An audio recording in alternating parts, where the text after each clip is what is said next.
स्वागत है दोस्तों आपका अपने YouTube channel engineering commerce classes. मैं हूं आपका दोस्त संजय गुप्ता।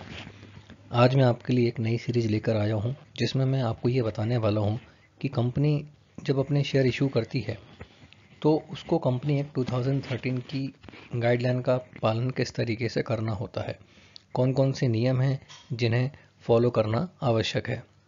जैसा कि आप जानते हैं कि एक private company registration certificate receive करने के बाद अपना बिजनेस स्टार्ट कर सकती है, लेकिन एक पब्लिक कंपनी का इनकॉर्पोरेशन हो जाने के बाद वो अपना बिजनेस स्टार्ट नहीं कर पाती है, क्योंकि उसको बिजनेस कमेंसमेंट सर्टिफिकेट लेना होता है।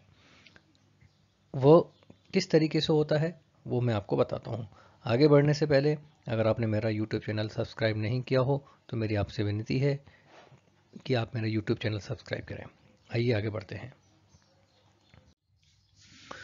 कंपनी का जब शेयर इशू करती है तो शेयर इशू करने के लिए कौन कौन सी गाइडलाइन फॉलो करनी होती हैं। तो कंपनी एक्ट 2013 के अंतर्गत अंशों के आवंटन के संबंध में निम्नलिखित नियमों का वर्णन किया गया है। सबसे पहले है न्यूनतम अविधान, जिसको मिनिमम सब्सक्रिप्शन कहा जाता है। Company act 2013 section 39 sub section 1 के अकॉर्डिंग कोई भी कंपनी अपने शेयर जब तक अलॉट नहीं कर सकती है जब तक उसे उसके प्रोस्पेक्टस के अकॉर्डिंग मिनिमम सब्सक्रिप्शन या तो चेक से या फिर किसी और तरीके से रिसीव ना हो जाए। ये जो सिचुएशन यानी कंडीशन है ये सिर्फ पब्लिक कंपनियों के लिए होती है। प्राइवेट कंपनियों को मिनिमम सब्सक्रिप्शन की कंडीशन फॉलो नहीं करनी होती है। मिनिमम सब्सक्रिप्शन का मतलब क्या है? कोई पब्लिक कंपनी जब पहली बार अपने शेयर इशू करती है तो उसे कुछ एक्सपेंसेस पे करने के लिए एक सफिशिएंट अमाउंट होना चाहिए।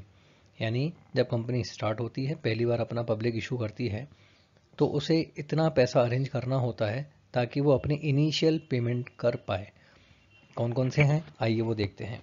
सबसे पहले कंपनी ने जो असेट्स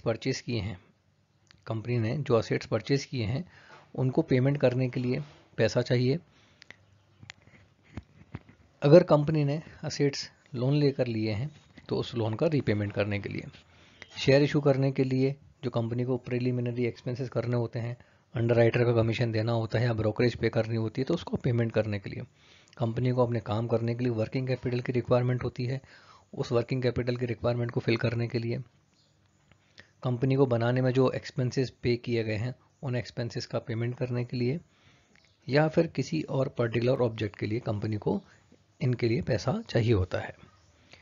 तो मिनिमम सब्सक्रिप्शन का जो अमाउंट है इन स्पेसिफिक पर्पस के लिए पूरा होना ज़रूरी है। कंपनी एक्ट के अकॉर्डिंग अगर कंपनी मिनिमम सब्सक्रिप्शन जो भी कंपनी ने इश्यू किए हैं उसका 90% मिनिमम सब्सक्रिप्शन निर्धारित किया गया है। अगर इशू कैपिटल का 90% पार्ट कंपनी को नहीं मिलता है तो कंपनी को जो एप्लीकेशन का अमाउंट है वो वापस करना होता है। तो एप्लीकेशन का अमाउंट कब वापस करना होता है? जो डेट प्रिस्क्राइब की गई है उसके अंदर, यानी 70 डेज़ के अंदर। 78 दिन के बाद अगर पेमेंट करती है कंपनी तो उसे 15% इंटरेस्ट के साथ पे करना होगा। इसके लिए जो कंपनी के डायरेक्टर हैं वो पर्सनली और पब्लिकली रिस्पॉन्सिबल होंगे। मिनिमम अमाउंट ऑफ एप्लीकेशन यानी शेयर एप्लीकेशन मनी कम से कम कितनी होनी चाहिए? कंपनी एक्ट 2013 सेक्शन 39 के अकॉर्डिंग कंपनी को अपने एप्लीकेशन का जो अमाउंट है वो शेयर की फेस वैल्यू के कम से कम 25% होना चाहिए, या फिर सेबी ने जो गाइडलाइन निर्धारित की है उसके अकॉर्डिंग होना चाहिए। मान लीजिए अगर एक शेयर का प्राइस 100 रुपये है तो यहाँ पर एप्लीकेशन मनी 25% यानी 25 रुपये से कम नहीं होनी चाहिए, ज़्यादा हो सकती है। Non receipt of minimum subscription and application money with in a stipulated time period.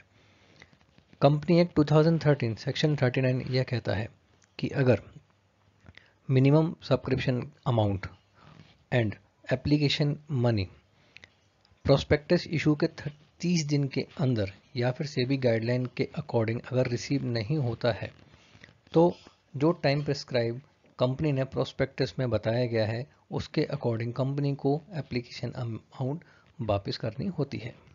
Securities to be dealt with in stock exchange. Company को अपने शेयर इशू करने के लिए कंपनी एक्ट 2013 सेक्शन 40 के according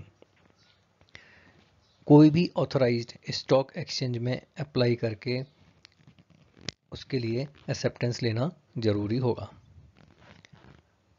all application money should be kept in a separate bank account.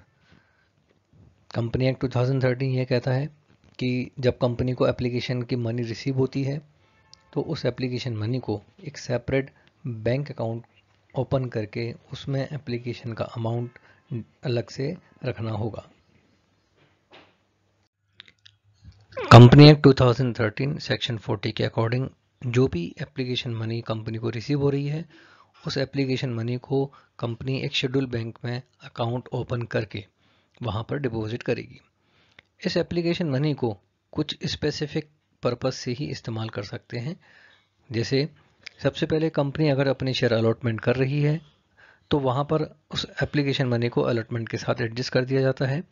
Condition 2, अगर company किसी कारण से अपने शेयर अलॉट नहीं कर पा रही है तो कंपनी को एप्लीकेशन मनी रिटर्न करना होगा। Commission for subscription to the securities. अगर कंपनी ने अपने शेयर अंडर राइटर या ब्रोकर के थ्रू पब्लिक को इशू किए हैं तो कंपनी अंडर राइटर और ब्रोकर को कमीशन पे कर सकती है। तो आपने देखा कि कंपनी एक्ट 2013 की कौन सी गाइडलाइन का इस्तेमाल करना होता है या फॉलो करना होता है। उम्मीद करता हूँ आपको ये वीडियो पसंद आया होगा। तो मेरे चैनल को सब्सक्राइब करना मत भूलिएगा। अपना ध्यान रखिएगा। नमस्कार।